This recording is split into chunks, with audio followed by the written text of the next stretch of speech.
Here is the third question. Mr. Utroska, as you may be aware, there was much public discussion over school rezoning prior to the opening of Westwood High School. As a member of Town Council, how would you work with Richland School District 2 to address community zoning concerns now and in the future? I don't think there's any option but to work with Richland County too. I think we don't work closely enough with them. We need to talk to them, we need to help them decide, we need to get a party to where the schools are located. We shouldn't overbuild, we shouldn't underbuild. We should work with them and then have our public involved. Unfortunately, I think all too often things happen in private in this community and people don't understand what's going on. And I don't know how we disseminate that information other than you go to a town council meeting. We should have some public hearings and we should invite Richland County to those public hearings to explain to our people what is going on. And we need to help our community be a better community and incorporate the schools into our community. Thank you. Mr. Muscati? One thing I'll point out, Town Council has no, in my opinion, no involvement, no influence on what Richland 2 or any other school district does relative to zoning lines. They do want to hear from their residents, from those people that are affected by it. In my opinion, I think we need to do a better job of having a liaison on the school board or at the school board meetings to try to track what they're doing. In the case of Westwood, I think it's unfortunate, but I think the problem that was voiced that they had with the Spring Valley attendance lines was addressed by those parents and those folks living in those attendance lines. And quietly, the problem that they were having in Spring Valley, or the difficulties, the challenges that they were having in Spring Valley, have moved over to Westwood High School. And I think it's unfortunate that we've got kids that are being bused into this area that don't live in this area, and we're the exact problem that Spring Valley, or the exact concern that Spring Valley had, that created such a fuss and so much notice in the paper. I think the only way that we're going to be able to combat that in the future is I think we need to have a presence at school board meetings. This is probably something we should have been doing all along, and we talk about it from time to time. But I think we need to go forward with that. But council has, in my opinion, council has no business being involved with where the attendance lines are going. I think that's left best to the parents. I think town council can weigh in with it, but we certainly have no decision on council level. Thank you. Mr. Massa? I agree with Mr. Muscati that we probably don't have any business getting involved in that fight, other than if our residents express a strong opinion, that we can represent that opinion as a council to the school board. And I also agree that we should have a presence at the school board meetings, again, so that we're privy to these things before they happen. I don't think we should know where they're trying to acquire sites, because that will drive up the cost of the site. And once the site is purchased and they decide what's going there, if it's in our 29016 and it's going to have an effect on our residents, we should start to have conversations with them about how are you going to zone it, what are you thinking, and then we continue. We've had the superintendent and the interim superintendent have chamber meetings. We've held chamber meetings at Westwood. We've held chamber meetings at Whitewood High School. And there's nothing wrong to issue them an invitation to come to the council meeting and explain what their procedure is or what they're thinking, so that we can, on our turf, explain to them what we think. Thank you. Thank you, Mr. Massa. Mr. Garrison? One of the ways that I do business is to create a relationship with somebody that I want to do business with.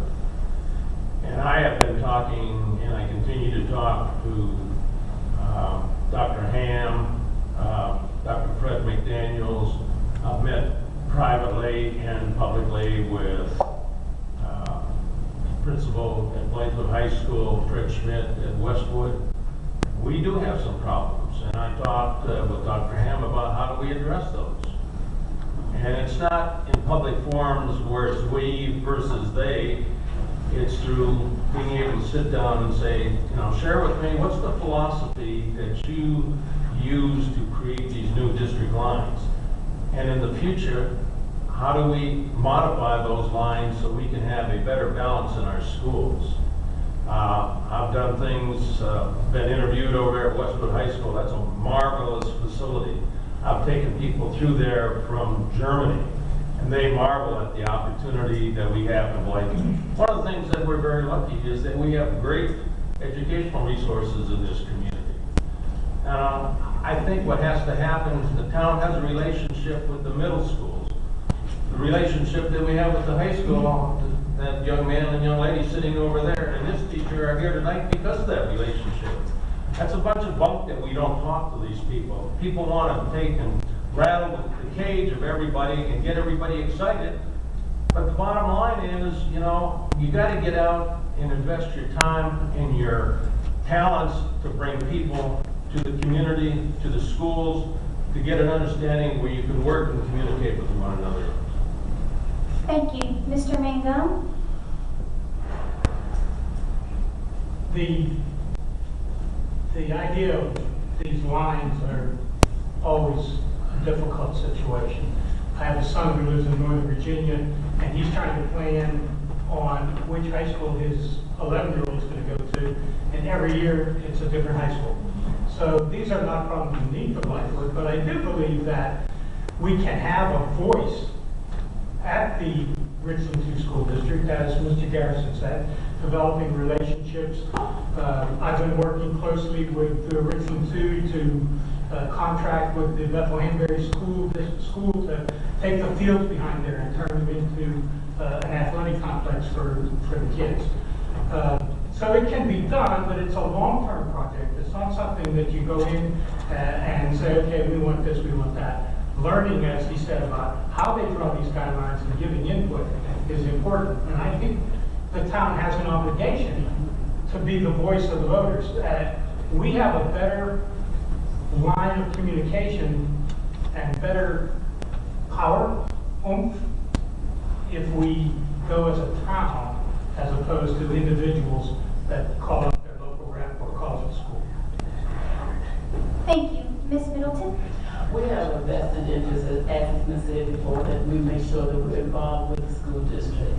I ran for school district 2 board. I'm very interested in making sure that we do have quality schools and that they're not all jammed together.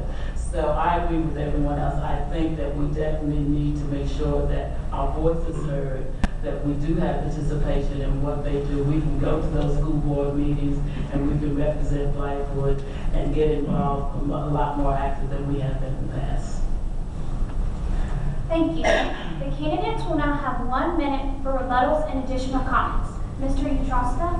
I'll just reiterate, I do believe we should have some contact with the Richland County School Board. I think that if it affects our residents and they voice concern, we should invite the Richland County School Board to explain to our residents their philosophy. You know, it's a lot easier to sit there and say something's going to happen and this is the way it's going to be, but it's a lot more difficult when you have to look at the people in the face, answer their questions, and explain to them why.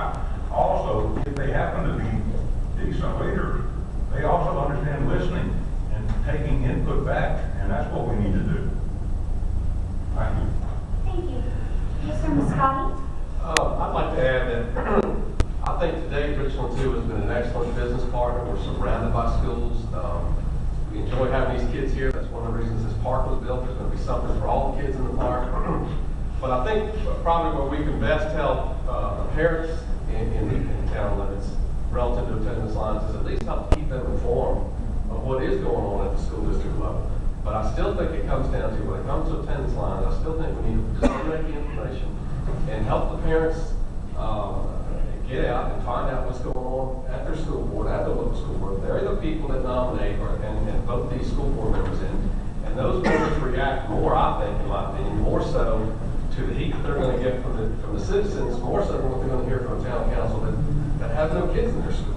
We do support them, and I don't want to make it sound like we don't, but I think we have to do all we can to help parents. Thank you. Mr. Massa?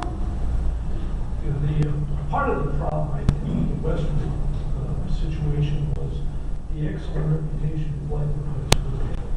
Having said that, what has to occur, I think, is a cultural change, that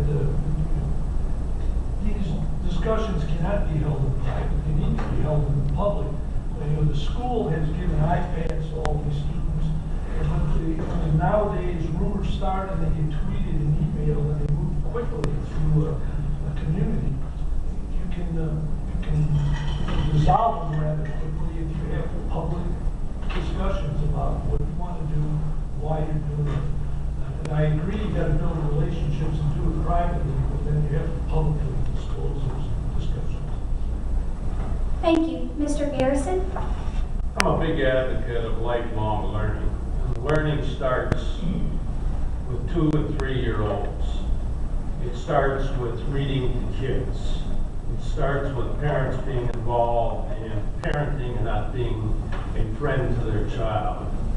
I believe that early childhood education is one of those foundations that we need to focus on here locally and throughout the state. We need dual tracks. Not everybody needs a 4-year degree. You can go over here to the industrial park with a 2-year degree from Midlands Tech and a letter of certification. You can start at $67,000. Show me a 4-year liberal arts senior doing that. And again, we also need to be thinking about our seniors. Our seniors need to continue their education because it keeps you engaged, it keeps your mind sharp, and it helps reduce dementia. Thank you. Mr. Mangum? We've covered a lot of ground there, Ed. I'm not sure how that answers the question about the rezoning with Westwood High School, but I agree with everything you said, including the Alzheimer's stuff. I really don't have any further comment. Thank you. Ms. Middleton? The only thing I would add to what has already been said is that I do think that if we gave the public more information about school board meetings, we could do PSAs maybe through our newspapers to add school board meetings to the agenda, to our town council website, so that our citizens will know that when these meetings are coming up. They're certainly advertised well already. I believe if you get to a certain channel, you can actually watch the school board meetings. But attendance of the public is what's needed. It's not a town council type of agenda, even though we do have a vested interest in it. But the public has to get more involved. These are our kids, these are your kids and my kids, and this is our future. So when we have these issues, we have to be proactive, all of us, and build consensus and build relationships with people.